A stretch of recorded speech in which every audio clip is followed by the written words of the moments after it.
Alors, ben écoute, l'humain est idiot, mais moi, je pense que je suis plus idiot encore. Bon. Je suis le premier à dire que je suis privilégié de faire de la radio. C'est un privilège de faire de la radio. Puis, je vais pas faire pitié aujourd'hui, là, loin de là. Mais c'est juste que hier, comme vous le savez, j'ai fait un roast sur Billy Tellier. Peut-être 200 auditeurs qui m'ont écrit pour dire « Ah, c'était drôle, tu l'as ramassé, tout ça. » Merci beaucoup, d'ailleurs, ceux qui ont écrit. Le boss de la station qui me dit « Wow, c'était solide. » Martin Cloutier qui m'écrit « Solide, tu l'as bien rincé, tout ça. » Puis il y a une personne qui m'écrit pour me dire que je suis poche. Puis j'ai ça tout l'après-midi en tête. Puis je suis comme ébranlé. Puis surtout, tu sais, quand un commentaire est bien formulé, bonne syntaxe, pas 1000 fautes de français, Exact. que la photo de profil de la personne, c'est pas des mags de char, mettons, là, tu sais. On dirait que ça fait encore plus mal un peu.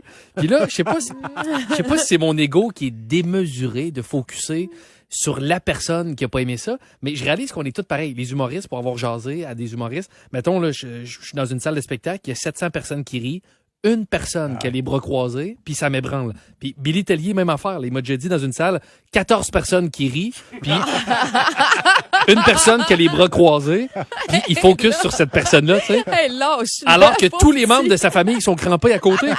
Mais il focus sur la personne qui est un civil.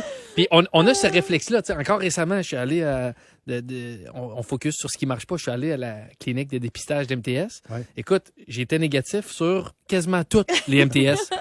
J'en ai une, puis je focus là-dessus. C'est tannant. Je devrais être heureux de ne pas avoir toutes les autres. Ça t'a piqué au vif. Exact. Oh! Bien joué, Pat. Ça Là-dessus, bien joué. Mais hier, je me suis dit, je vais devenir, je vais me faire une antidote à la critique.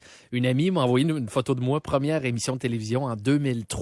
Ah, oui. Écoute, allez, je veux pas faire quitter l'auditoire vers Instagram, mais plus tard, si vous voulez aller voir de quoi je parle, une photo de moi que j'ai mis sur Instagram. Écoute, je sais pas comment me décrire, look de puceau, mais puceau qui est encore loin de sa première relation sexuelle. Mais les cheveux, je l'ai vu, t'es comme un grand Meg. C'est bizarre. En fait, c'est pas le même gars. Je suis pas plus grand. Je suis juste plus mince. J'avais pas les moyens de manger à l'époque. Surtout vraiment plus laid.